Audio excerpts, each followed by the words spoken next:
everyone, welcome to my channel Learning with me. আজকে আমরা দেখে নেব এই দুটো শব্দের মধ্যে ব্যবহারের পার্থক্য কোথায়। So what is the difference between in time এবং on time?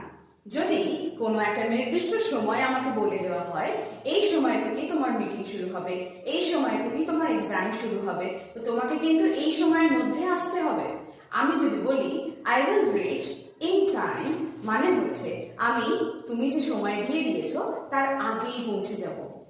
ঠিক আছে, তুমি যে সময় আমাকে ধার্য করে দিয়েছো বা নির্দিষ্ট করে দিয়েছো, ফিক্স করে দিয়েছো, আমি তার আগেই তোমার কাছে পৌঁছে যাব।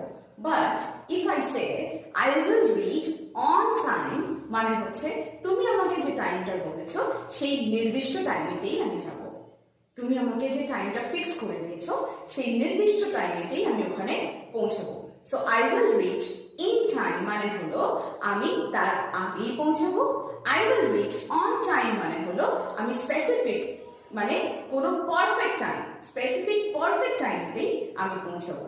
So I will reach in time, I will reach on time. যে কোনো ক্ষেত্রে আমরা বলতে পারি he will reach in time, he will reach on time. They will reach in time, they will reach on time. শুধুই কি future টেন্সে use হয়? না, সে ইন টাইমে পৌঁছেছিল। So I reached in time, I reached on time.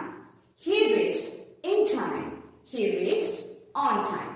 In time মানে হলো, এটা কোনো টেন্সের উপর ডিপেন্ড করে না।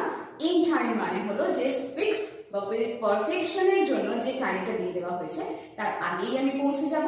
অ্যান্ড অন টাইম মানে হলো তার পারফেক্ট ওই টাইমেতেই আমি পৌঁছাবো। So in time and on time.